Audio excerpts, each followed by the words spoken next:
रत्नागिरी सिंधुदुर्ग लोकसभा मतदारसंघाच्या निवडणूक प्रक्रियेला सुरुवात झाली असून सकाळी 7 वाजल्यापासूनच अनेक मतदारसंघांवर मतदारांच्या रांगा दिसू लागल्या आहेत.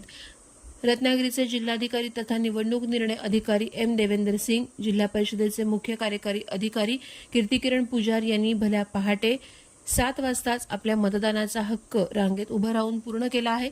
तर जिल्हाधिकाऱ्यांकडून पहाटे 5 वाजताच निवडणूक यंत्रणांचा आढावा घेतला गेला आहे.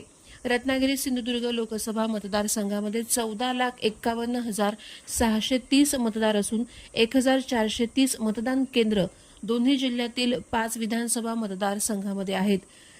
एक संपूर्ण मतदार यंत्रणेवरती निवडणूक निर्णय अधिकारी एम. देवेंदर सिंग, पोलीस अधीक्षक धनंजय कुलकर्णी, अप्पर जिल्हाधिकारी शंकर बर्गे, मुख्य कार्यकारी अधिकारी कीर्तिकिरण पुजार हे लक्ष ठेवून आहेत आणि संपूर्ण प्रक्रियेला शांततेत रत्नागिरीमध्ये सुरुवात झाली आहे.